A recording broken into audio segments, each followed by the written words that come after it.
ही level का फंडा है, सुनेगा? आज तेरा आखिरी दिन है तो जाने से पहले तू भी सुन ले। जब खेल में धोखा देकर जीत हासिल की जाए तो हारने वाले को भी रूल्स बदलकर जीतना सीख लेना चाहिए, समझा? गुस्से से चीखते हुए आरवी ने मिस्टर व्यास का सर ऊपर की तरफ खींचा और फिर उसे जोर से पटक दिया और मिस्टर व्यास के सर से खून बहने लगा। उन्हें तो अब अपने चारों तरफ से चीजें घूमती हुई नजर आने लगी थी। तभी आरोही भी मिस्टर व्यास के पास बैठते हुए बोली, आज मेरी बहन की शादी हुई है। इस खुशी के मौके पर आज तुझे मैं आसान मौत देती हूँ, लेकिन तेरी बेटी को ऐसी मौत दूंगी कि उसकी रूह तक कांप उठेगी। आरोही की यह बात सुनते ही मिस्टर व्यास अपने सर पर लगी चोट को अपने हाथों से दबाते हुए बोला, तुम दोनों बहनें हो? लेकिन आरोही की तो एक ही बेटी थी, फिर दो कैसे? मिस्टर व्यास का इतना कहना ही था कि आरोही का चेहरा अचानक से लाल पड़ गया। मिस्टर व्यास के बालों को अपनी मुट्ठियों में खींचते हुए चिल्लाई तो वहीं दर्द से मिस्टर व्यास की चीख निकल गई। बुढ़े, तू शायद भूल रहा है कि राजीव सिंघानिया के दो दोस्त भी थे जो भाई से बढ़कर थे, और उस रात की पूरी घटना तुम लोग इतनी आसानी से भूल गए। उस रात राजवीर सिंघानिया के साथ उसका एक दोस्त भी अपनी फैमिली के साथ वहाँ मौजूद था। आया सब कुछ याद? उस रात तो तुम शिवांग और अदिति की बेटी हो, फिर तुम आरोही सिंघानिया कैसे? और मिस्टर व्यास ने इतना बोला ही था कि बीच में ही आरवी अपने हाथ में पकड़े उस रॉड को पटकते हुए बोली, मैं यहाँ तुम्हें हमारी कुंडली बताने नहीं लाई हूँ, बस तू इस रॉड को याद कर। 10 साल पहले सिंघानिया मेंशन में अपने साथ लेकर आया था ना, याद आया? आरवी, आरवी बेटा मेरी बात सुनो, तुझे याद आया? गुस्से में चीखते हुए आरवी को देख मिस्टर व्यास ने हकलाते हुए हाँ में गर्दन हिलाई, जिसे देख आरवी फिर से चिल्लाई, इस रॉड से उस रात तूने क्या किया था? आरवी, आरवी बेटा, मैंने पूछा क्या किया था? आरवी को फिर से चीखता देख मिस्टर व्यास अब काफी डर चुके थे, उनका पूरा शरीर डर से कांप रहा था। तभी आरवी फिर से चिल्लाई, मैंने पूछा उस रात तूने इस रॉड से क्या किया था? तुम्हारी माँ के सर पर मारा था। मिस्टर व्यास के इतना कहते ही उनके भी सर पर उसी रॉड से एक जोरदार वार हुआ, जिसकी वजह से वो तुरंत जमीन पर गिर गए और वहीं जमीन पर गिरते ही छटपटाने लगे। तो वहीं आरवी के हाथ में पकड़े उस रॉड से भी खून की बूंदें जमीन पर टपक पड़ी और तभी आरवी की गुस्से में हुई लाल आंखों से आंसू छलक पड़े। उसने एक हाथ से अपने आंसुओं को पोंछते हुए मिस्टर व्यास की तरफ देखा और उनके मुंह के पास उस रॉड को पटकते हुए बोली, और क्या किया था? अब तक मिस्टर व्यास के गले से आवाज निकलना बंद हो चुका था, वो जमीन पर पड़े कांप रहे थे।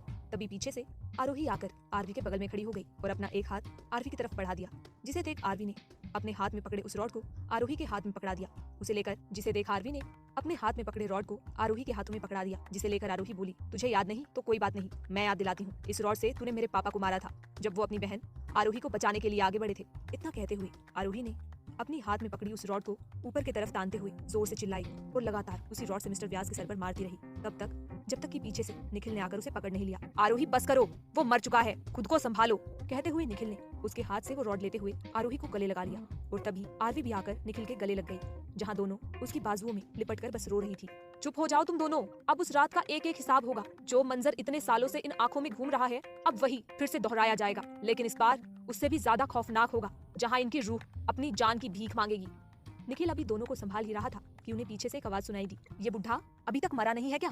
एक बुढ़े को मारने में तुम लोगों को इतना वक्त लग रहा है? इस आवाज को सुनते ही निखिल के साथ साथ आरवी और आरोही भी उस आवाज की तरफ घूमे, जहाँ काफी घबराहट में अपने चारों तरफ देखते हुए परी खड़ी थी। यार जल्दी चलो, सारे मेहमान भी अब जा चुके हैं, किसी ने देख लिया तो गड़बड़ हो जाएगी, और इस बुढ़े का काम तमाम हुआ या नहीं? तो वहीं परी की बात सुनते ही आरवी और आरोही ने मुस्कुराते हुए परी की तरफ देखा, जिन्हें मुस्कुराता देख परी ने अपने दोनों बाहें फैलाते हुए बोली, आ जाओ मेरी शेरनियों, कितने समय के बाद आज हम सब एक साथ बेफिक्र होकर मिल रहे हैं, वो भी अपनी पहली जीत पर। जिसे देख आरवी और आरोही दोनों आगे बढ़कर परी के गले लग गई। तभी पीछे से एक और आवाज ने उन्हें चौंका दिया, ये तुम लोग?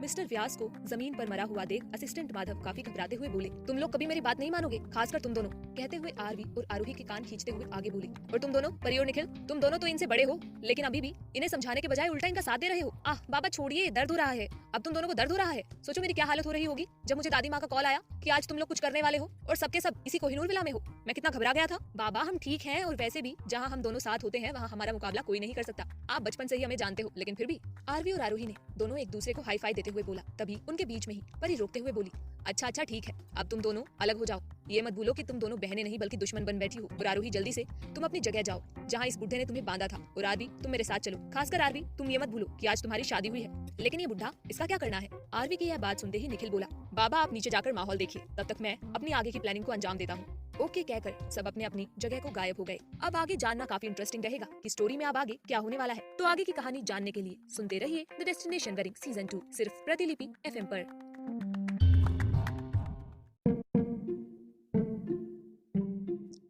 आप सुन रहे हैं द डेस्टिनेशन वेडिंग सीजन 2 भाग 16। आरवी और आरोही ने मिस्टर व्यास को मारकर अपने मकसद की तरफ अपना पहला कदम बढ़ा दिया। तो वहीं परी की मदद से आरोही फिर से अपनी जगह जाकर बैठ गई और आरवी बाहर मेहमानों के बीच खड़ी हो गई। तभी शादी में आए कुछ मेहमानों ने मैडम एक्स यानी कि शिवानगी व्यास से अपनी बहू का चेहरा दिखाने की रिक्वेस्ट की, जिसे सुनते ही शिवानगी के साथ साथ उसके पूरे गैंग के होश उड़ गए। वो लोग कुछ कहते उससे पहले ही आदिल शेख हंसते हुए आगे बढ़ा, ये कहते हुए कि मैं अपनी बेटी का चेहरा दिखा देता हूँ, उसे भारतीय रस्मों रिवाजों में काफी दिलचस्पी है, इसीलिए उसने ऐसे शादी की है। कहते हुए आदिल शेख आरवी का घूंघट उठाने ही वाला था कि तभी बाहर से एक जोरदार आवाज हुई और तभी कोहिनूर विला का सिक्योरिटी अलार्म भी बज उठा, जिसे सुनते ही सब जल्दी से बाहर की तरफ दौड़ पड़े। उस जगह पहुंचते ही जब लोगों ने मिस्टर व्यास को जमीन पर खून से लथपथ देखा तो दंग रह गए और वहीं मिसेस व्यास की चीख निकल गई। कोहिनूर विला का यह नजारा देख सारे मेहमान वहाँ से भागने के बारे में सोचने लगे कि कहीं इसका इल्जाम उनके सर पर न लग जाए। तो वहीं कोहिनूर विला के लोग अपनी जगह पर सन्न खड़े रह गए। तभी उनकी नजर मिस्टर व्यास के पास जमीन पर गई जहाँ खून से लिखा हुआ था आई एम बैक, जिसे देखते ही शिवानगी व्यास चिल्लाते हुए अपनी सिक्योरिटी टीम से बोली, विला को पूरी तरफ से घेर कर कोना कोना छान मारो, कोई भी इंसान यहाँ से बाहर नहीं जाना चाहिए। शिवानगी व्यास के इतना कहते ही शादी में आए मेहमानों के पसीने छूटने लगे, कहा मुसीबत मोल ले ली। तभी एक सिक्योरिटी टीम ने आकर उन्हें घेर भी लिया। अचानक से मिसेस व्यास ने गुस्से में आरोही का नाम लिया और उसकी तरफ बढ़ गई जहाँ उसे बांध कर रखा गया था। ये जरूर उस आरोही सिंघानिया का काम है, आज मैं उसे कहीं का नहीं छोड़ूंगी। कहते हुए मिसेस व्यास विला के अंदर की तरफ गई तो वहीं उनके पीछे शिवानगी के साथ साथ अम्मा जी, रेखा नायक और कपिल देव भी बढ़ गए। सभी को इस तरह जाता देख सिद्धार्थ भी उनके पीछे चल दिया। गुस्से में चीखती हुई मिसेस व्यास ने गेट खोला तो सामने आरोही को चेयर पर बंधा देख सब हैरान हो गए। उसके दोनों हाथों और पैरों को काफी मजबूती से बांधा गया था और उसके मुंह को एक टेप की मदद से बंद किया गया था। देखने में वो बेहोशी की हालत में कमजोर दिख रही थी, लेकिन अपने गुस्से में भड़की हुई मिसेस व्यास उसके पास जाते ही उसे झंझोड़ते हुए उसके गाल पर एक थप्पड़ जड़ देती है। तूने ही मारा है ना मेरे पति को, अपना बदला लेने के लिए आई है ना तू। कहते हुए उन्होंने दूसरा थप्पड़ उठाया ही था कि तभी उनका हाथ किसी ने हवा में ही पकड़ लिया, जिसे देख मिसेस व्यास के साथ साथ सभी दंग रह गए, क्योंकि वो कोई और नहीं बल्कि सिद्धार्थ था। नानी माँ, आप ये क्या कर रही है और ये नाना जी को क्यों मारेगी? इसकी हालत देख रही हैं आप, खुद बेहोशी की हालत में है और सबसे बड़ी बात, इसे यहाँ बांध कर क्यों रखा गया है? कहीं मिसेस व्यास गुस्से में 10 साल पुराना राज खोल ना दे, इस डर से शिवानगी जल्दी से मिसेस व्यास को पकड़ते हुए सिद्धार्थ से बोली, दरअसल सिद्धार्थ, आरोही को आरवी ने इस विला में छिपकर आते हुए देखा था। इस तरह इसके आने से उसे लगा कि ये शादी में कोई अड़चन पैदा ना कर दे, इसीलिए आरवी ने इसे बेहोश कर दिया और पापा के साथ मिलकर यहाँ बांध दिया था। तो हमें लगा कि कहीं शायद इसने गुस्से में तुम्हारे नाना जी के साथ ये ना किया हो। सिद्धार्थ ने इतना सुना ही था कि पीछे खड़ी आरवी की तरफ देखा और गुस्से में उसके पास जाकर थोड़ा तेज आवाज में बोला, आरोही के साथ ऐसा करने की तुम्हारी हिम्मत कैसे हुई? मैंने तुम्हें समझाया था ना कि उसके लिए अपने दिल में कोई गलत भावना मत रखना, लेकिन तुम तो। कहते हुए सिद्धार्थ शिवानगी की तरफ मुड़ा, मॉम, ये अपनी मर्जी से यहाँ नहीं आई थी, मैंने इसे बुलाया था क्योंकि मैं लूसिया से शादी नहीं करना चाहता था और मैंने अपनी मदद के लिए इसे यहाँ बुलाया था क्योंकि मैं यहाँ से भागना चाहता था और आप लोगों ने इसके बारे में ये सब सोच लिया। कहते हुए सिद्धार्थ ने आरोही के मुंह से टेप हटाया और उसके हाथ पैर खोलते हुए अपनी गोद में उठा लिया। आरोही को गोद में उठाते ही उसने एक गुस्से से भरी नजर आरवी की तरफ देखा और वहाँ से निकल गया। तो वहीं दूसरी तरफ किसी ने पुलिस और मीडिया को फोन करते हुए मिस्टर व्यास की मर्डर स्टोरी बता दी, जिसे सुनते ही कुछ ही मिनट्स के अंदर पुलिस के साथ साथ वहाँ मीडिया का जमावड़ा लग गया और देखते ही देखते यह न्यूज जंगल में लगी आग की तरह चारों तरफ फैल गई। सारे न्यूज चैनल्स पर यह लाइव टेलीकास्ट होने लग गया था। पुलिस ने मर्डर का मामला देखते हुए मिस्टर व्यास की बॉडी को अपने साथ ले लिया और वहीं मेहमानों से पूछताछ करने के बाद उन्हें भी छोड़ दिया। सारे मामलों को कवर करने के बाद मीडिया भी वहाँ से चला गया। बस वहाँ रह गए तो कोहिनूर विला के सदस्य, जिसमें रेखा नायक के साथ काव्या, काफी डरे हुए थे। अगर ये काम आरोही सिंघानिया का नहीं है तो फिर कौन कर सकता है? सब लोग तो शादी में ही मौजूद थे और आरोही भी अपनी जगह पर बंधी हुई है, फिर कौन हो सकता है? रेखा नायक के इतना कहते ही मिसेस व्यास, जो बस रोए जा रही थी, रेखा नायक की बात सुनते ही शिवानगी से बोली, शिवानगी, तुम उस आरोही के चक्कर में मत पड़ना, वो झूठ बोल रही है, उसी ने तुम्हारे पापा को मारा है अपने सामने ही। जब वो खुद मौत को देख लेगी ना तो सब कबूल कर लेगी। मिसेस व्यास अपने आंसुओं को पोंछते हुए गुस्से में आगे बढ़ी ही थी कि शिवानगी उन्हें रोकते हुए बोली, अगर ये काम आरोही का है ना तो ये काम उसने अकेले नहीं किया है, उसका साथ जरूर किसी ने दिया है। जिसने भी ये काम किया है ना, उसे पकड़ने के लिए हमें थोड़ा शांत रहना होगा। आप शांत हो जाइए, क्योंकि वो जो भी है उसे मैं बहुत जल्द पकड़ने वाली हूँ, फिर उसका वो हाल करूंगी जो वो सोच भी नहीं पाएगा। शिवानगी की बातों को सुनते ही सभी ने उसकी हाँ में हाँ मिलाई तो वही मिसेस व्यास भी शांत हो गई, लेकिन उनसे दूर खड़ी आरवी ये सब सुनते ही हंस पड़ी। बेवकूफों, जितना दिमाग लगाना है लगा लो, लेकिन अपनी मौत को अब नहीं रोक सकते। अब तुम लोग सिर्फ इस धरती पर एक बोझ हो और वो भी जल्दी ही उठने वाला है। अभी आरवी उन लोगों से दूर खड़ी अपनी बातों पर हंस ही रही थी कि तभी उसका फोन वाइब्रेट होने लगा। फोन पर अननोन नंबर देखते ही आरवी के चेहरे की खुशी तुरंत गायब हो गई। उसने थोड़ा परेशानी में अपने चारों तरफ देखते हुए एक तरफ जाकर फोन उठाया और दूसरे तरफ की आवाज सुनते ही आरवी ने जल्दी से फोन रखा और ऊपर अपने नए कमरे की तरफ दौड़ पड़ी, जो आज ही शादी के बाद उसका हुआ था। रूम के अंदर जाते ही बेड पर लेटी आरोही को देख अंदर से रूम लॉक करते हुए आरवी बोली, आरोही जल्दी उठो। आरवी को इस तरह परेशान देख आरोही भी तुरंत उठकर बैठ गई। क्या हुआ? तुम इतनी घबराई हुई क्यों हो? दादी माँ का कॉल आया था, वो हॉस्पिटल में थोड़ा घबराई हुई है, मुझे यहाँ से जाना होगा। क्या हॉस्पिटल में? आरवी, आरवी मैं भी चलूं तुम्हारे साथ? नहीं, तुम यहीं रुको, यहाँ भी रहना जरूरी है। लेकिन आरवी तुम जाओगी कैसे? हम इस वक्त कोहिनूर विला में हैं। कहते हुए आरोही के चेहरे पर थोड़ी परेशानी नजर आने लगती है, लेकिन वहीं आरोही के मुंह से ये सब सुनते ही आरवी के चेहरे पर हल्की मुस्कान फैल गई। उसने आरोही के गालों को थपथपाते हुए बोला, स्वीट हार्ट, जितना इस विला के बारे में ये लोग नहीं जानते, इससे कहीं ज्यादा हम सिंघानियाज इस विला को जानते हैं। 10 साल तक हमारा बचपन यही गुजरा है, इसका कोना कोना हमें जानता है। जिसे सुनकर आरोही भी अब मुस्कुरा दी। लेकिन इस लहंगे में कैसे जाओगी? आरोही की यह बात सुनकर आरवी ने अपने लहंगे की तरफ देखा, फिर आरोही की तरफ देखकर मुस्कुराने लगी। नो आरवी, आई से नो, मैं इसे नहीं पहनूंगी और ना ही अपने कपड़े दे रही हूँ। लेकिन कुछ ही सेकंड्स बाद दोनों एक दूसरे के कपड़े पहनते हुए नजर आ रही थी। तभी आरोही बोली, आरवी थोड़ा जल्दी आना, अगर किसी ने देख लिया तो गड़बड़ हो जाएगी। और सबसे बड़ी बात, आज तो तुम्हारी फर्स्ट नाइट है, तो क्या पता सिद्धार्थ। आरोही थोड़ा मजा लेते हुए आरवी की तरफ देखती है, लेकिन वहीं आरवी ने जब उसे गुस्से में घूरा तो शांत हो गई। हे भगवान, वो लड़का पहले ही दिन से इसे लाइन मार रहा है और एक ये लड़की है जो उसे भाव ही नहीं दे रही है। इन सब फालतू कामों के लिए मेरे पास वक्त नहीं है। आरवी के इतना कहते ही आरोही उसका हाथ पकड़ते हुए बोली, आरवी, आरवी, सच में तुम्हें सिद्धार्थ से कोई मतलब नहीं है? अगर नहीं है तो आज तुमने उससे शादी क्यों की है? जबकि आज का हमारा प्लान तो सिद्धार्थ को यहाँ से भगाना था और इस शादी को रोकना था बस। लेकिन लास्ट में तुमने प्लान क्यों चेंज किया? क्योंकि तुमने उस लूसिया को मार दिया था, उसके बाद तुम खतरे में पड़ सकती थी। अच्छा चलो माना, लेकिन उस लूसी पूसी को मेरी सच्चाइयां बताकर मेरे पास किसने भेजा था और खुद एक कोने में छिपकर कौन तमाशा देख रहा था? अब आरवी के पास कोई जवाब नहीं बचा था। वो कुछ सोचती, तभी उसे गेट पर किसी के नॉक करने की आवाज सुनाई दी, जिसे सुन दोनों थोड़ा चौंक गई। आरोही, गेट खोलो, मैं परी हूँ। परी का नाम सुनते ही दोनों नॉर्मल हुए और आरवी ने आगे बढ़कर गेट खोला। हे भगवान, आरवी अभी तक तुम गई नहीं? दादी माँ काफी घबराई हुई है। हाँ दी, बस निकल रही हूँ। कहते हुए आरवी ने परी को गले लगाया और जाने के लिए मुड़ी। तभी परी उसका हाथ पकड़ रोकते हुए उसके सामने एक लाल गुलाब बढ़ा देती है। ये मेरी एंजल को दे देना, नाम तो मेरा परी है लेकिन बचपन से वही मेरी एंजल है। जिसे सुन आरवी ने मुस्कुराते हुए वो गुलाब लिया और वहाँ से निकल गई। थोड़ी देर बाद आरवी अपने चेहरे को ढके हुए एक हॉस्पिटल के बाहर खड़ी उस हॉस्पिटल को एक टक देख रही थी। कुछ सोचते हुए उसने एक लंबी सांस अंदर लेते हुए बाहर छोड़ दी और हॉस्पिटल के अंदर चली गई। अपने चारों तरफ देखते हुए हॉस्पिटल के एक वार्ड का गेट खोला और अंदर चली गई, जहाँ एक चेयर पर दादी माँ अपना सर झुकाए बैठी हुई थी और वहीं उनके पास ही दो बेड पर आरोही और राजवीर सिंघानिया चारों तरफ मशीनों से घिरे लेटे हुए थे। तो क्या लगता है आपको आगे ये कहानी क्या नई मोड़ लेने वाली है? ये जानने के लिए सुनते रहिए द डेस्टिनेशन वेडिंग सीजन 2 सिर्फ प्रतिलिपि FM पर। आप सुन रहे हैं द डेस्टिनेशन वेडिंग सीजन 2 भाग 17 लोगों से छिपते हुए ताकि कोई उसे पहचान ना ले। आरवी हॉस्पिटल के अंदर गई। हॉस्पिटल के अंदर के एक वार्ड को खोलते हुए उसने देखा कि दादी माँ अपने सर को झुकाए हुए वहाँ बैठी थी और वहीं उनके पास दो बेड पर राजीव सिंघानिया के साथ आरोही सिंघानिया मशीनों से घिरे लेटे हुए थे। दादी माँ आरोही के इतना कहते ही दादी माँ ने अपनी नजरें ऊपर उठाई, सामने आरवी को देखा और उसकी तरफ बढ़ गई। उसके पास जाते ही उसके गाल पर एक जोरदार थप्पड़ चढ़ गया, तो वहीं उस थप्पड़ की वजह से आरोही की आंखों से आंसू छलक पड़े। दादी माँ, एकदम चुप, मेरी छूट का तुमने नाजायज फायदा उठाया है। तुमने शादी कर ली और करने से पहले मुझसे पूछना भी जरूरी नहीं समझा। पूछना तो दूर, मुझे बताना भी जरूरी नहीं समझा। आरोही के अंदर अभी बचपना है, वो कभी कभी नादानी कर जाती है, लेकिन तुम तो समझदार हो ना। तुमने क्या सोचकर ऐसा किया? अपनी उम्र देखी है? अभी पूरी 20 की भी नहीं हुई हो और खुद इतना बड़ा फैसला ले लिया। इतना कहते ही दादी माँ की आंखें भी आंसुओं से छलक गई। बेड के पास रखी चेयर पर वापस बैठते हुए बोली, मैंने अपने बेटे और बहू को हमेशा के लिए खो दिया। पोता और उसकी पत्नी 10 सालों से कोमा में है और उसकी इकलौती निशानी को भी मैं संभाल नहीं पा रही हूँ। न जाने राम जी मेरे किस कर्मों की इतनी बड़ी सजा मुझे दे रहे हैं। दादी माँ के इतना कहते ही आरवी उनके पास जाकर घुटनों के बल बैठते हुए उनकी गोद में अपने सर को रख देती है और बोलती है, दादी माँ मुझे माफ कर दीजिए, मैंने आपको रुला दिया है। सच में मैं बहुत गंदी हूँ ना, मैं अपने मॉम डैड के जैसी बिल्कुल भी नहीं हूँ ना, आपको हमेशा परेशान कर देती हूँ। तो वहीं दादी माँ उसके गाल पर पड़े थप्पड़ के निशान को सहलाते हुए बोली, ज्यादा जोर से लग गया ना? नहीं, हाँ बस थोड़ा सा, लेकिन मैंने गलती की है ना बेटा, मैं डरती हूँ। मेरी जिंदगी में बस तुम ही दोनों हो जिसके सहारे मैं अब तक जिंदा हूँ। उन जालिमों से डरती हूँ, पता नहीं क्यों, वो क्या करेंगे। दादी माँ, राजवीर सिंघानिया की बेटी हूँ, इतनी आसानी से कोई मेरा कुछ नहीं बिगाड़ सकता। इतना सुनते ही आरवी के साथ दादी माँ भी हंस पड़ी। जब भी तुम्हें देखती हूँ तुम्हारे अंदर मुझे राजवीर और आरोही दोनों दिखाई देते हैं। उन दोनों को भी अपनी बेटी पर गर्व महसूस होता होगा, खासकर राजवीर को। उसकी बेटी भी उसी की तरह बहादुर है और मुझे उनकी तरह ही टॉप बिजनेस वुमेन बनना है। कहते हुए आरवी हंस पड़ी। मैं आपसे और बाबा के मुंह से जितनी बातें अब तक सुनती आई हूँ, मुझे बिल्कुल डैड की तरह ही बनना है। अभी दोनों दादी और पोती बात कर ही रहे थे कि तभी एक डॉक्टर अंदर आते हुए बोले, मिस आरवी आप आ गई, मैंने ही आपकी दादी माँ से आपको बुलवाया था। जी डॉक्टर, सब ठीक तो है?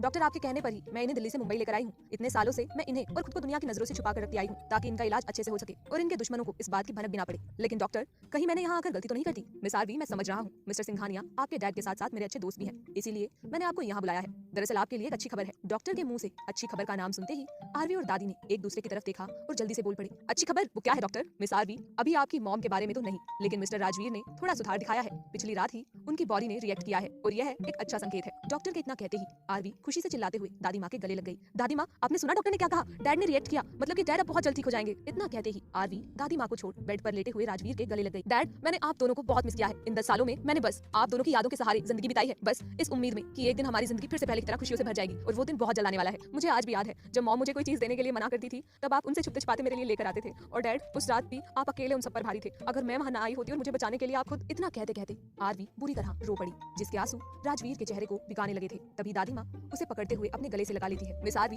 अब आप लोगों को यहाँ से जाना चाहिए। ज्यादा वक्त यहाँ रहना कहीं मिस्टर और मिसेस सिंघानिया के लिए खतरा ना बन जाए। आप लोग अच्छे से समझ रहे हैं ना मैं क्या कहना चाहता हूँ। डॉक्टर की बात सुनते ही दादी माँ आरवी को लेकर बाहर निकल आई और वहीं उनके पीछे से डॉक्टर भी निकल आए। उनके बाहर निकलते ही वहीं राजवीर की उंगलियां कुछ सेकंड्स के लिए हिलने लगी। हॉस्पिटल से निकलने के बाद दादी माँ अपने घर तो वहीं आरवी कोहिनूर विला के लिए निकल गई। सिक्योरिटी गार्ड से बचते हुए आरवी अपने रूम की बैल्कनी लांघते हुए अंदर पहुंच गई कि तभी अपने रूम का गेट खोलते ही सिद्धार्थ अंदर आया, जिसके आने से पहले ही आरोही को किसी के आने की आहट मिल चुकी थी। तो वहीं घूंघट में बेड पर बैठ गई और वहीं आरवी बैल्कनी के गेट के पास ही छुप गई। तो वहीं अंदर आते ही सिद्धार्थ की नजरें घूंघट में बैठी हुई आरोही पर पड़ी, जिसे वो आरवी समझ रहा था। थोड़ा गुस्से में बोला, सीरियसली तुम्हें अभी भी ये सब सोच रहा है? कमाल की लड़की हो यार तुम। जरूर ये सारा ड्रामा करने के लिए मेरी मॉम से अच्छा खासा पैसा लिया होगा। क्यों, सही बोल रहा हूँ ना मैं? लेकिन आरोही को शांत बैठा देख सिद्धार्थ पूरी तरह चिढ़ चुका था। तुम्हारी खामोशी देखकर तो ये लग ही रहा है कि मैंने अभी जो बोला वही सच है। इसमें गलती तुम्हारी भी नहीं है, सारी गलती मेरी ही है। मैंने ही तुम्हें क्या समझा, लेकिन वास्तव में तुम क्या निकली।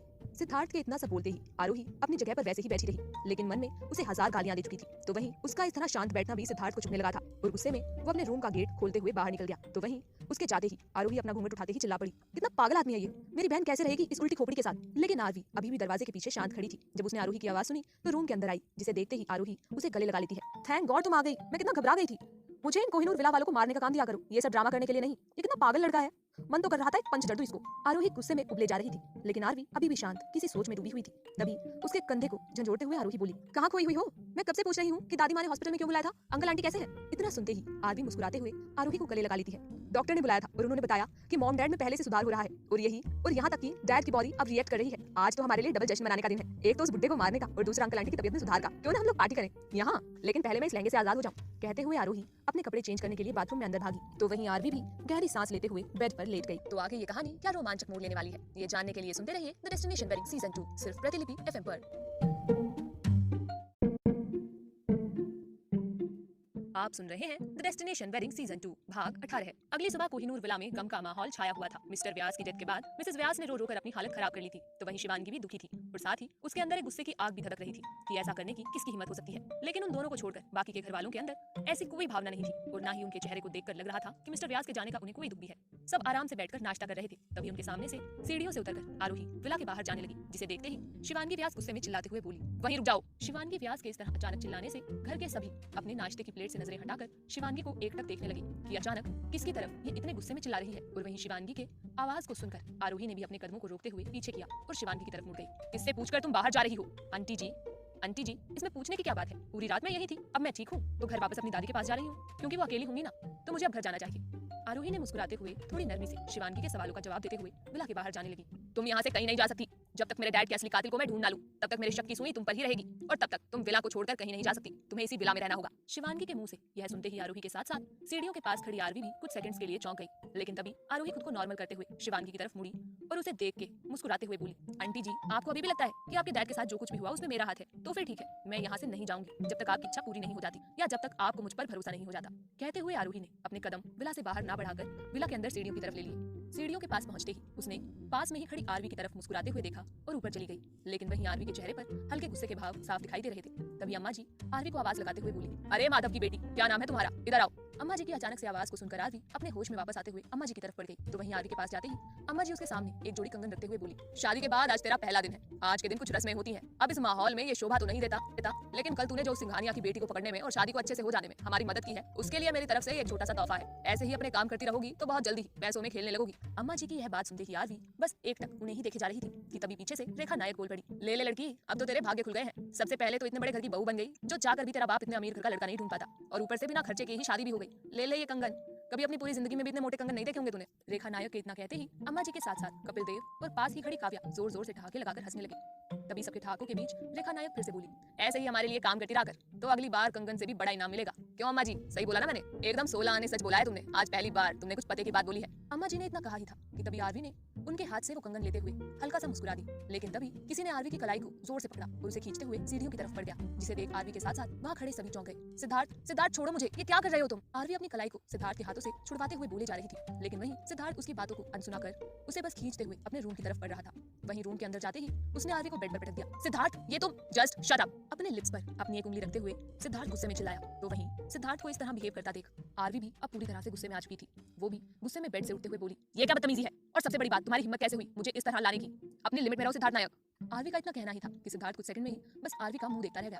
अब सिद्धार्थ के चेहरे का गुस्सा गायब होकर वहाँ एक हैरानी ने जगह ले ली थी। वो इस सोच में डूब गया कि उसके सामने जो लड़की खड़ी है क्या वो आरवी है, जो शादी से पहले एकदम शांत और मासूम थी। इतना जल्दी बदलाव, आखिर इसका असली चेहरा क्या है? इतना सोचते ही सिद्धार्थ के चेहरे पर अब एक हंसी फैल गई। उसने अपने दोनों हाथों को जोड़ते हुए तालियां बजाई। आखिर कमाल की लड़की हो, मानना पड़ेगा। अरे इतनी जल्दी तो गिरगिट भी रंग नहीं बदलता जितनी जल्दी तुम बदल रही हो, वो भी कुछ पैसों के लिए। कितने पैसे चाहिए बोलो, मैं तुम्हें देता हूँ, लेकिन पैसों के लिए किसी की जिंदगी से, उनके जज्बातों से मत खेलो। सिद्धार्थ की इतनी बातें सुनते ही आरवी थोड़ी हैरान हुई कि जिंदगी, जज्बात, ये सब क्या है और मैं किसके जज्बातों के साथ खेल रही हूँ। आरवी अभी सोच ही रही थी कि तभी तुरंत सिद्धार्थ अपनी जेब से पर्स निकालते हुए उसमें से एक पासपोर्ट साइज की फोटो निकालकर आरवी के हाथों में पकड़ा देता है। इस फोटो को देखो, इसमें इस छोटी लड़की को देखो, पहचानती हो ये कौन है? आरवी उस फोटो को देखते ही चौंक पड़ी। उसके मुंह से बस इतना ही निकल पाया, ये लड़की तो मैं हूँ, लेकिन तुम्हारे पास? आरवी के हाथ से उस फोटो को लेते हुए सिद्धार्थ थोड़ा इमोशनल होते हुए बोला, जब मैं छोटा था उस समय कहने के लिए मेरे पास सब कुछ था, लेकिन नहीं था तो वो था किसी का साथ। दूसरे बच्चों की तरह मैं भी अपनी फैमिली के साथ रहना चाहता था, लेकिन फैमिली के नाम पर मेरे पास कोई नहीं था, बस एक परी दी थी, लेकिन वो भी घर से दूर हॉस्टल में रहती थी। कभी कभी घर आती थी, पता नहीं क्यों, लेकिन काव्या बुआ भी उन्हें अपने पास नहीं रखती थी। उस समय मैं अकेला था जब माधव अंकल ने मुझे तुम्हारी ये फोटो दिखाई और तुम्हारे बारे में बताया कि तुम भी अकेली उनसे दूर रहती हो, लेकिन तुम मेरी तरह कमजोर नहीं हो। तब उस समय तुम्हें देखकर मेरे अंदर हिम्मत आई। उसके बाद से फिर कभी भी मैं अपनी फैमिली के लिए नहीं रोया, अपनी एक अलग दुनिया बना ली। इतना कहते हुए सिद्धार्थ के चेहरे के इमोशंस अचानक से गायब होकर अब गुस्से ने वहां जगह ले ली थी। उसने आरवी के कमर में हाथ डालकर अपनी तरफ खींचते हुए बोला, जब से तुम्हारी ये फोटो देखी थी तब से तुमसे प्यार करने लगा था। इतने सालों में बस तुमसे मिलने के बारे में सोच रहा था, तुम्हारे आने का इंतजार कर रहा था। दुनिया की सारी बुरी आदतें मेरे अंदर है, बाइक रेसिंग, सट्टेबाजी, नशा, सब कुछ करता हूँ, लेकिन आज तक किसी लड़की को ना अपने करीब आने दिया और ना ही किसी के करीब गया। जानती हो क्यों? सिर्फ तुम्हारे लिए। लेकिन आज तुमने। इतना कहते हुए सिद्धार्थ ने आरवी को खुद से दूर धकेलते हुए अलग किया और अपने दूसरे हाथ में पकड़ी उस फोटो को फाड़ते हुए हवा में उड़ा दिया। फिर उसकी तरफ अपनी एक उंगली दिखाते हुए बोला, मुझसे और मेरे दोस्तों से दूर रहना, खासकर आरोही से। कहते हुए सिद्धार्थ रूम से बाहर निकल गया तो वहीं आरवी जमीन पर पड़ी हुई फोटो के टुकड़ों को बस एक तक देखे जा रही थी। क्या होगा आगे जब आरवी के सामने सिद्धार्थ का ये मासूम चेहरा आएगा? जानने के लिए सुनते रहिए द डेस्टिनेशन वेडिंग सीजन 2 सिर्फ प्रतिलिपि FM पर। आप सुन रहे हैं द डेस्टिनेशन वेडिंग सीजन 2 भाग 19। सिद्धार्थ के गुस्से में रूम से बाहर जाते ही उसके रूम की बालकनी का गेट खोलते हुए आरोही अंदर आई, जिसकी आहट को सुनकर आरवी भी उसकी तरफ मुड़ी और उसे घूरते हुए देखने लगी। तो वहीं आरोही एक हाथ में चने लिए दूसरे हाथ में उछालते हुए अपने मुंह में डाल रही थी। जब उसने आरवी को खुद के तरफ घूरते हुए पाया तो हल्के से मुस्कुराते हुए बोली, यार भूख लगी थी तो तुम्हें भी चने के लिए पूछने चली आई, क्योंकि ये कोहिनूर विला वालों ने तो तुमसे खाने के लिए पूछा नहीं होगा। इतना कहते हुए आरोही बेड पर बैठते हुए अपने चने से भरे हाथ को आरवी की तरफ बढ़ाते हुए बोली, तुम्हें भी खाने हैं? वैसे मुझे कुछ खाने की भूख लगी थी, लेकिन यहाँ का नजारा देखकर, जमीन पर गिरी हुई फोटो के टुकड़ों को उठाते हुए बोली, लेकिन यहाँ का नजारा देखकर तो मेरे पेट में अब कुछ और जानने की भूख हो रही है। तुम इस तरह रूम में कैसे आई हो? आरवी ने उसकी बातों को बीच में ही काटते हुए थोड़ा सख्त लहजे में पूछा। यार डार्लिंग, अजीब सवाल है तुम्हारे।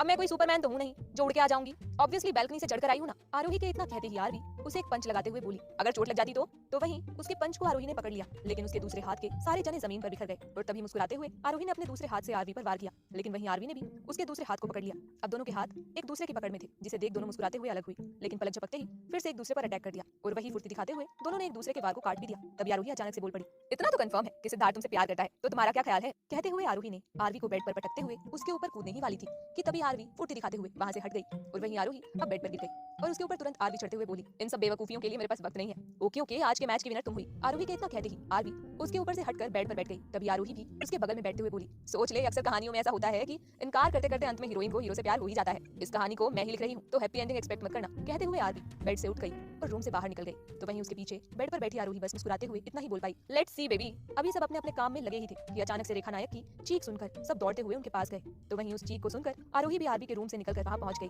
जहां पहले से ही कोहिनूर विला के लोग पहुंचे हुए थे। सामने का नजारा देखते ही उसकी आंखें हैरानी से फैल गई, क्योंकि उसके सामने लूसिया की डेड बॉडी पड़ी हुई थी। ये यहाँ कैसे आई? आरवी ने तो इसे ठिकाने लगा दिया था ना। आखिर ये आरवी के दिमाग में चल क्या रहा है? हर सेकंड पर ये प्लान चेंज कर रही है। इतना सोचते हुए उसने आरवी की तरफ देखा, लेकिन आरवी चुपचाप एक तरफ खड़ी थी। क्या ये भी मर चुकी है? अम्मा जी के इतना कहते ही अब तक जो रेखा नायक की आंखें आंसुओं से भरी हुई थी, वो रोते रोते बोली, अम्मा जी ये मेरे रूम में कैसे आई, वो भी मेरे बेड के नीचे? आखिर ये सब कर कौन रहा है? किसने किया, क्यों किया? अब ये जरूरी नहीं है। फिलहाल जरूरी ये है कि आदिल शेख के साथ अभी हमारी डील साइन नहीं हुई है और वो आज डील साइन करने आने वाला है। तब तक हमें उसकी बेटी की मरने की खबर छुपानी पड़ेगी। बस एक बार ये डील साइन हो जाए, उसके बाद हम उस शख्स को भी निपटा लेंगे, क्योंकि अभी उसे मैडम एक्स की दरिंदगी की खबर नहीं है। इतना कहते हुए शिवांगी पीछे मुड़ी ही थी कि उसकी आंखें हैरानी से फैल गई। वहीं उसे इस तरह हैरान देखकर सभी ने उसकी नजरों का पीछा किया तो सभी ऐसे चौंक गए जैसे उन्होंने कोई भूत देख लिया हो। दरअसल उनके चौंकने की वजह खुद आदिल शेख था, जो अपनी बेटी की डेड बॉडी को देखकर गुस्से में लाल हुआ पड़ा था। तभी वो एक जंगली शेर की तरह दहाड़ते हुए अपनी बेटी के डेड बॉडी की तरफ दौड़ा। किसने किया है? किसे अपनी जिंदगी प्यारी नहीं है? किसने अपनी मौत को दावत दी है। गुस्से में लाल चिल्लाते हुए आदिल शेख शिवांगी की तरफ बढ़ा और उसके गले को काफी मजबूती से पकड़ते हुए बोला, किसने किया है, आज मैं उसे जिंदा नहीं छोड़ूंगा। तो वहीं आदिल शेख के मजबूत पकड़ की वजह से शिवांगी की सांसें अब अटकने लगी थी और वहीं बाकी लोग शिवांगी की हालत देख सन्न रह गए। किसी की हिम्मत नहीं हो रही थी कि वो आगे आकर आदिल शेख की पकड़ से शिवांगी को बचाए। तभी आरवी ने आरोही को कुछ इशारा किया, जिसे देख आरोही आगे बढ़ी और आदिल शेख के हाथों पर एक जोरदार वार किया, जिस वजह से शिवांगी तो आजाद हो गई। वो आजाद होते ही जमीन पर बैठकर खांसने लगी, लेकिन तभी आरोही से अचानक के मिले इस बार से तिलमिलाया आदिल शेख दहाड़ते हुए आरोही की तरफ बढ़ा, लेकिन बीच में ही सिद्धार्थ ने आकर उसे रोक लिया। अगर आपने अपनी बेटी को खोया है तो कोहिनूर विला वालों ने भी अपने किसी खास को खोया है, और मैं ये पूरे दावे के साथ कह सकता हूँ कि दोनों लोगों को मारने वाला एक ही शख्स है। तो प्लीज उसे पकड़ने के लिए हमें शांति से आपस में मिलकर काम करना होगा। इस तरह आपस में चिल्लाने से और लड़ने झगड़ने से कुछ हासिल नहीं होने वाला, हम उसे पकड़ नहीं पाएंगे। सिद्धार्थ के इतना कहते ही कोहिनूर विला वाले भी अब थोड़ी हिम्मत में आए और वो लोग भी बारी बारी से आदिल शेख के सामने सिद्धार्थ की बात को सही ठहराने लगे, जिसे सुनकर आदिल शेख अब थोड़ा नॉर्मल हो चुका था। लेकिन तभी उसकी नजर आरवी पर पड़ी, जो सभी घर वालों के पीछे शांत खड़ी थी, जिसे देखते ही आदिल शेख उसकी तरफ बढ़ा और उसके सामने खड़े होते हुए बोला, ये खूबसूरत वाला कौन है, आज से पहले इसे यहाँ कभी नहीं देखा। इसे देखकर तो लग रहा है जैसे अभी अभी इसकी शादी हुई है। इसकी खूबसूरती तो किसी स्वर्ग से उतरी अप्सरा से कम नहीं है। कहते हुए आदिल शेख थोड़ा मुस्कुराया और अपनी उंगलियों को आरवी के चेहरे की तरफ बढ़ाता, जिसे देखते ही आरवी थोड़ा पीछे हो गई। ये बुड्ढा सचिया गया है क्या? सामने बेटी मरी पड़ी है और इसे खूबसूरत लड़की नजर आ रही है। लगता है कि इसे अपनी जिंदगी का मोह नहीं है, तभी अपनी मोह से खेलने जा रहा है। आरोही मन ही मन बड़बड़ाई, लेकिन वहीं सिद्धार्थ ने गुस्से में अपनी मुट्ठियां कस ली और वहीं शिवांगी कुछ सोचते हुए मुस्कुराने लगी। अब ये कहानी बेहद दिलचस्प मोड़ पे आ चुकी है। देखना इंटरेस्टिंग होगा कि आगे क्या होने वाला है। तो आगे की कहानी जानने के लिए सुनते रहिए द डेस्टिनेशन वेडिंग सीजन 2 सिर्फ प्रतिलिपि FM पर।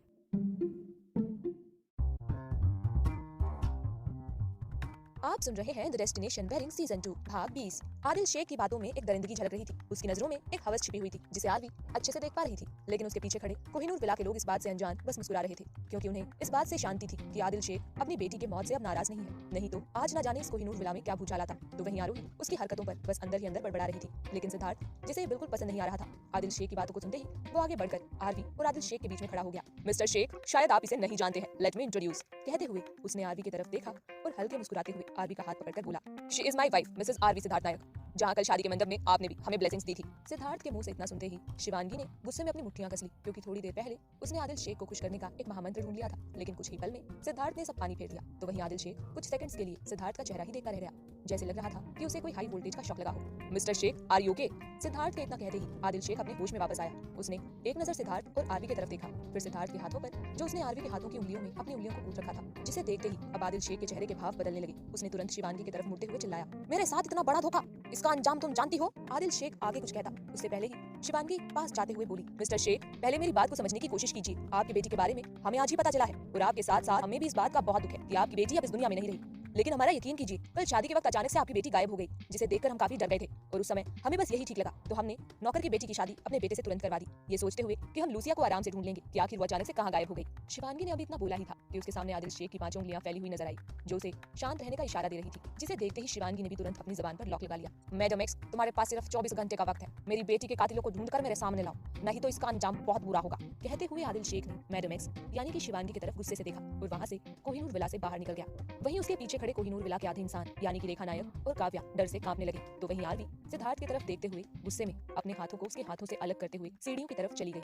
उसके पीछे आरवी का यह बर्ताव देख सिद्धार्थ को भी पसंद नहीं आया और वो भी थोड़ा गुस्से में बाहर निकल गया। आरवी के वहां से जाते ही आरोही भी सबकी नजरें छिपाते हुए ऊपर जाने लगी, जिसे देख शिवांगी उसे पीछे से रोकते हुए बोली, आरोही, हमें माफ करना, हमने तुम्हारे ऊपर शक किया और आज तुम हमें बचाने के लिए उस आदिल शेख से भिड़ गई, जबकि आज वो तुम्हारे साथ कुछ भी कर सकता था। शिवांगी के मुंह से इतना सुनते ही आरोही मन ही मन बड़बड़ाते हुए बोली, ये इतनी शरीफ भी नहीं है जितना बनने का नाटक आज मेरे सामने कर रही है। इन लोगों की तो शक्ल देखने से भी मेरा खून खौलने लगता है। मेरा बस चले तो एक ही साथ इन सबके धड़ से इनके गले अलग कर दूं और मैं इसे बचाने जाऊंगी।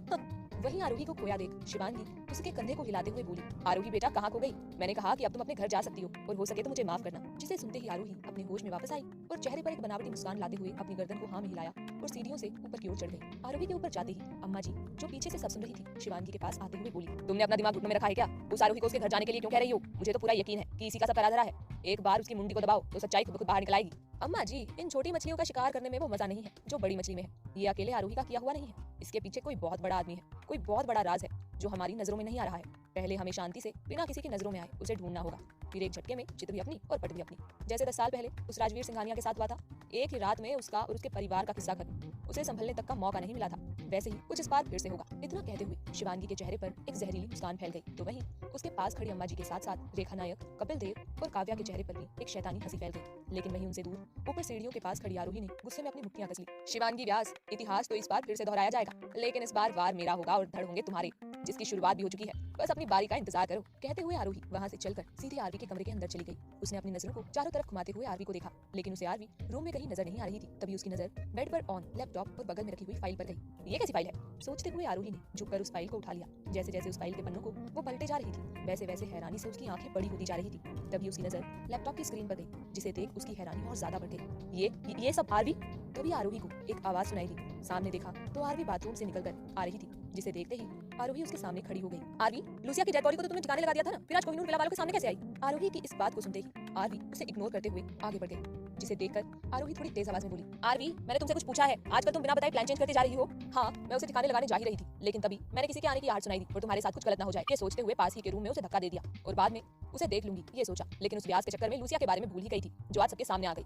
हो गई तसल्ली या अभी और कुछ जानना बाकी है? आरवी के चेहरे पर बढ़ते गुस्से को देख अब आरोही भी थोड़े गुस्से में आकर पास आई और बेड पर झुकते हुए उस फाइल को आरवी के सामने करते हुए बोली, ये क्या है? इसके बारे में क्या कहना है? ये सब हमारे प्लान का हिस्सा नहीं था। यहाँ तक कि हम लोगों को तो इस बारे में कुछ पता ही नहीं है कि तुम आदिल शेख की पूरी प्रॉपर्टी क्यों चाहती हो। उसके प्रॉपर्टी के पेपर्स तुम्हारे पास क्या कर रहे हैं? आरोही के इतना कहते ही आरवी उसके हाथ से उन प्रॉपर्टी के पेपर्स को लेते हुए बोली, ये उसकी प्रॉपर्टी नहीं है तो वो रखकर क्या करेगा? ये हमारी प्रॉपर्टी है, राजवीर सिंघानिया की प्रॉपर्टी है, जो शिवांगी ने धोखे से हासिल की थी और उस आदिल शेख के साथ पार्टनर बन गई थी, जिसे वापस लेने के लिए शिवांगी के साथ साथ मुझे आदिल शेख की भी पूरी प्रॉपर्टी चाहिए और वो मैं हर हाल में लेकर आऊंगी। ओह, तो अब सब तुम्हें अकेले करना है? इतनी जल्दी भूल गई कि हम सब साथ हैं और सब काम साथ करेंगे। एक बात और तुम्हें याद दिला दूं कि अगर तुमने कुछ खोया है तो मैंने भी खोया है। मैंने अपने माँ बाप को खोया है, इन दरिंदों ने मुझे अनाथ बना दिया है और जिसका हिसाब मुझे इनसे लेना है। आरोही के इतना कहते ही आरवी एक टक बस उसे देखती ही रह गई और फिर कुछ सोचते हुए बोली, आरोही, तुम अनाथ नहीं हो, तुम्हारी भी एक फैमिली है, तुम्हारे पास भी माँ पापा, दादी माँ और एक बहन है। कहते हुए आरवी उसके दोनों कंधों को पकड़ लेती है, लेकिन तभी आरोही अपने कंधे झटक कर बोली, मेरे माँ पापा, मेरी फैमिली, ये सब तो आज तक मैं धोखे में जी रही थी, क्योंकि आज तुमने तो मुझे फिर से अनाथ बना दिया, क्योंकि अब सारे बदले तो तुम्हारे अकेले के हैं ना। मैंने तो सिर्फ अपने माँ पापा को खोया है, तो उसके बदले में मुझे दूसरे माँ बाप और साथ में एक बहन देकर एहसान कर रही हो। अब मैं सब भूलकर किसी कोने में दुबक कर बैठ जाऊं, यही कहना चाहती हो ना आरवी सिंघानिया? ऐसी बात नहीं है आरोही। हाँ तो कैसी बात है, बताओ, मैं सुन रही हूँ। इतना कहते हुए आरोही अब गुस्से में पूरी तरह लाल हो चुकी थी, लेकिन वहीं आरवी थोड़ा नॉर्मल थी। वो आरोही के दोनों हाथों को पकड़ते हुए बोली, आरोही, बचपन से तुम हमेशा दादी माँ के पास रहती आई हो और मैं उनसे दूर अलग शहर में, लेकिन दादी माँ को तुम्हारी ज्यादा जरूरत है। अगर तुम्हें कुछ हो जाएगा तो शायद इस बार वो खुद को संभाल नहीं पाएंगी। नहीं आरवी, दादी माँ को हम दोनों की जरूरत है। अगर वो मुझे तुम्हारी तरह ही अपनी बेटी मानती है और तुम मुझे बहन, तो मेरा भी उतना ही हक बनता है इन कोहिनूर विला वालों से उनके कर्मों का हिसाब लेने के लिए। बल्कि मेरे हिसाब की लिस्ट तो और भी लंबी है। आरोही ने इतना कहा ही था कि तभी उनके रूम का गेट एक हल्की सी आवाज के साथ पूरा खुल गया, जिसे सुनते ही दोनों ने दरवाजे की तरफ देखा तो दरवाजे पर मिसेस व्यास काफी घबराई हुई, पसीने से पूरी तरह लथपथ और साथ ही अपने मुंह को अपने हाथों से दबाए हुए कांप रही थी, जिनकी हालत देखकर यह अंदाजा लगाया जा सकता था कि उन्होंने आरोही और आरवी के बीच की सारी बातें सुनी। तो वहीं आरोही और आरवी भी हैरानी से बस एक दूसरे की तरफ देखे जा रही थी। तो अब जानना काफी इंटरेस्टिंग होगा कि अब आगे क्या होने वाला है। तो आगे की कहानी को जान